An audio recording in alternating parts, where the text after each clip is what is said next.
অনেকে কিন্তু জানেন না পবিত্র ঈদুল ফিতরের নামাজ কিভাবে পড়বেন। অবশ্যই আমার থেকে শিখে নেন। আর অবশ্যই জ্বরের কদিতে অবশ্যই ঈদুল ফিতরের নামাজটা সকল মানুষে ভুল করে থাকে, আপনি তাদেরকে ভিডিওটা শেয়ার করে দেন। অবশ্যই ঈদের নামাজের তাকবীর হচ্ছে 6টি।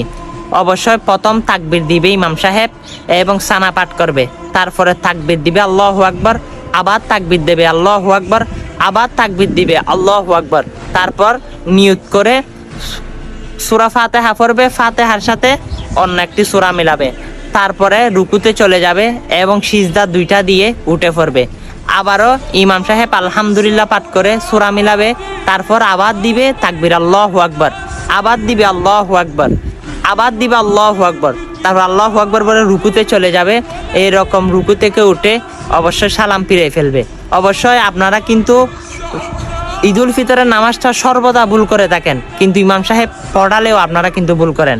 অবশ্য ভুল করা যাবে না, শিখতে হবে। আপনি কিন্তু সকলকে শিখাতে পারবেন, ভিডিওটা শেয়ার দিয়ে সকল মানুষ ঈদুল ফিতরের নামাজ সম্পর্কে জানতে পারবে। ঈদুল ফিতরের নামাজের যতগুলো সোয়াব রয়েছে অবশ্যই অধিকাংশ সোয়াব আপনার আমল নামায় যাবে। অবশ্যই ভিডিওটা শেয়ার করে সকল মুসলমানকে দেখার সুযোগ করে দিন। আমিন।